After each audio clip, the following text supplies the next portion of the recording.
నమస్తే welcome to Sakshi education నేను Saranya Telangana open school society తాజాగా ఫీజుకి సంబంధించిన నోటిఫికేషన్ విడుదల చేసింది. ఇందులో 10th అండ్ ఇంటర్మీడియట్ కి సంబంధించి board exams March and April 2026 కు సంబంధించి ఎగ్జామ్ ఫీజుకు సంబంధించిన షెడ్యూల్ని విడుదల చేసింది.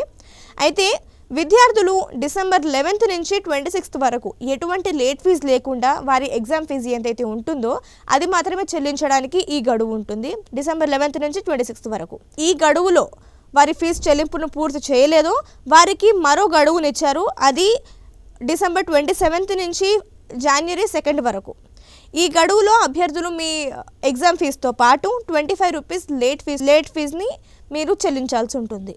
ఒకవేళ ఈ గడువులో కూడా పూర్తి చేయకపోతే మూడో గడువు వచ్చేసి జనవరి 3rd నుంచి జనవరి 7th ఈ డేట్స్లో మీరు మరింత ఎక్కువ అంటే 50 రూపాయల ఆలస్య రుసుముతోని మీ ఎగ్జామ్ ఫీజుని అయితే చెల్లించాల్సి ఉంటుంది. ఒకవేళ అభ్యర్థులు ఈ తేదీలన్నింటిలో కూడా చెల్లించలేకపోతే జనవరి 8th నుంచి 12th ఈ గడువులో మాత్రము అభ్యర్థులు 1000 రూపాయల జరిమానంతో ఎగ్జామ్ ఫీజుని అయితే చెల్లించాల్సి ఉంటుంది. సో అభ్యర్థులు ఎవరైనా కానీ ఈ లేట్ ఫీజు లేకుండానే ఇచ్చిన గడువులో మీ ఎగ్జామ్ ఫీజుని చెల్లించుకొని మీ ఎగ్జామ్స్కి సిద్ధం అవ్వాలని అధికారులు అయితే సూచిస్తున్నారు. సో ఇది Telangana open school society exam ఫీజుకి సంబంధించిన వివరాలు. ఇది ఇవాల్టి వీడియో.